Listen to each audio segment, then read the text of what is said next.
বাকী আছে সন্মুখত থকা নাটমুটুকটিৰ পিছতে আমাৰ আজিৰ প্ৰথম দৰ্শনী নাট বাহাদুৰৰ জমনিকা নামি আহিব নমস্কাৰ ভক্তবৃন্দ হৰি মন্দিৰ ৰাস মহোৎসৱ উপলক্ষে আমি আপোনালোকৰ মাজলৈ আহিছোঁ মাত্ৰ 5 তাৰিখৰ নাট মঞ্চস্থ কৰাৰ প্ৰতিশ্ৰুতিৰে আজি আপোনালোকৰ মাজত আমাৰ দ্বিতীয় নিশা এই দ্বিতীয় নিশাৰ প্ৰথম দৰ্শনীত যিসকল সন্মানীয় দৰ্শকে আমাৰ আজিৰ নাট উপভোগ কৰিবলৈ আহি আমাক উৎসাহ উদ্দীপনা আগবঢ়ালে এই মহান দৰ্শকসকলক আন্তৰিক অভিনন্দন জ্ঞাপন কৰিছোঁ। খবৰে আকাংক্ষিত এই মাত্ৰ আজি 2 বছৰ শুনিবলৈ পোৱা নাই।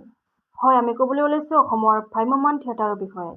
বিগত 2019 বৰ্ষত জাতিসংঘী নাগৰিকত্ব সংশোধনী বিধেয়ক নামত অসমৰ ছাত্ৰ সমাজে আৰম্ভ কৰা কেব বিৰোধী আন্দোলন কাৰ্যসূচীৰে অসমখনক অস্থিৰ ৰূপ ধাৰণ কৰে।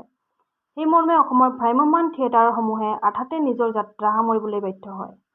কেব গুচি কা হ'ল, কিন্তু অসমত আৰু ভ্ৰাম্যমাণ নহ'ল।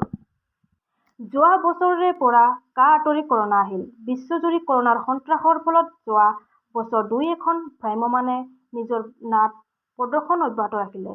ইয়াৰে অন্যতম হ'ল নয়নতৰা থিয়েটাৰ। কৰোণাৰ মাজতে ভয়ে ভয়ে কেইখনমান পেণ্ডেল মাৰিলে যদিও সেই পেণ্ডেলসমূহতো চৰকাৰে বান্ধি দিয়া নীতি নিয়মসমূহৰ বাবে দৰ্শকৰ ভিৰ কম হোৱা পৰিলক্ষিত হ'ল, যাৰ পৰিপ্ৰেক্ষিতত প্ৰযোজকৰ ভালেখিনি লোকচানৰ সন্মুখীন হ'ল। এই বছৰটোক লৈ ভ্ৰাম্যমাণ থিয়েটাৰসমূহে নাট প্ৰদৰ্শনৰ বাবে যথেষ্ট আশাবাদী আছিল, কিন্তু কৰোণাৰ সংহাৰী ৰূপৰ বাবে এই বছৰৰ সকলো আশাত চেঁচাপানী হৈ পৰে।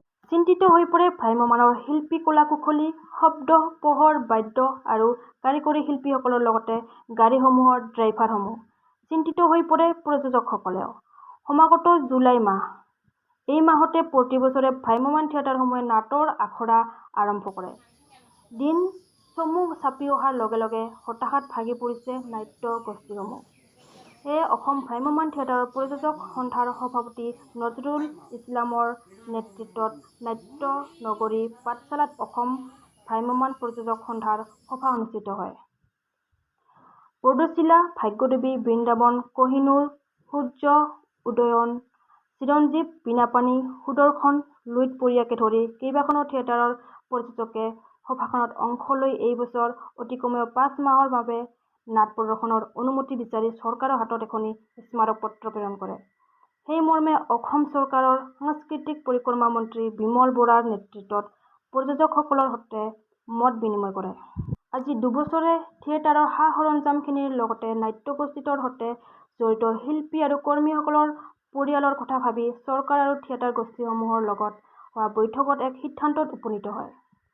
ইপিনে নাম প্ৰকাশ নকৰাকৈ এজন নাট্যকাৰৰ বিৰুদ্ধে এইবাৰ সৰব হৈ পৰিছে ভ্ৰাম্যমাণ গোষ্ঠীসমূহ। বৃন্দাবন থিয়েটাৰৰ প্ৰযোজক বংকিম ৰায়-মেধিদেৱে কয়, এনেকুৱা মানুহ আছে আমাৰ প্ৰযোজকবিলাকক মিছলিড কৰি আছে, গতিকে সেই মানুহটো আমাৰ মাজত ধৰা খাইছে আৰু সেই মানুহটোক আমাৰ মাজৰ পৰা ওলাই দিছে। মই নাম নকওঁ, বেয়া নাপাব, বুজাই বুজিছে। অযথা টকা তেখেতৰ কাৰণে আমি ভৰিছিলোঁ, আমি গম নোপোৱাকৈ ভৰিছিলোঁ। তাৰমানে তেওঁ ৰাতিটোৰ ভিতৰতে আমাক এটা যুদ্ধ লগাই দিয়ে। সেই পলিটিক্স, সেই ৰাজনীতিটো বা আমাৰ সেই অঘোষিত যুদ্ধখন তেওঁ যাতে ৰাতি কৰিব নোৱাৰে আমাৰ লগত। প্ৰায় সংখ্যক প্ৰযোজকে সেইটো সন্মতি জনাইছে। গতিকে অহা সাধাৰণ সভাৰ মিটিঙত আমি সেইটোৰ বিষয়ত আলোচনা। ইপিনে নাট্যকাৰজনৰ বিৰুদ্ধে মন্ত্ৰী বিমল বৰায়ো সৰব হৈ উঠিছে।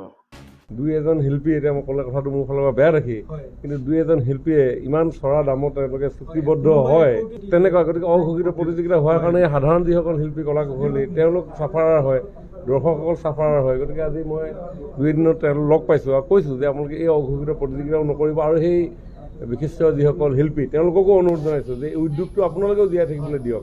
অহা ছেপ্টেম্বৰ মাহত এই বছৰৰ বাবে ভ্ৰাম্যমাণ থিয়েটাৰসমূহে নিজ নিজ আখৰা আৰম্ভ কৰিব আৰু অক্টোবৰৰ পৰা নাট্য দলসমূহে দৰ্শকৰ মাজলৈ ওলাই যাব বুলি জানিবলৈ দিছে। Bureau report, review Assam.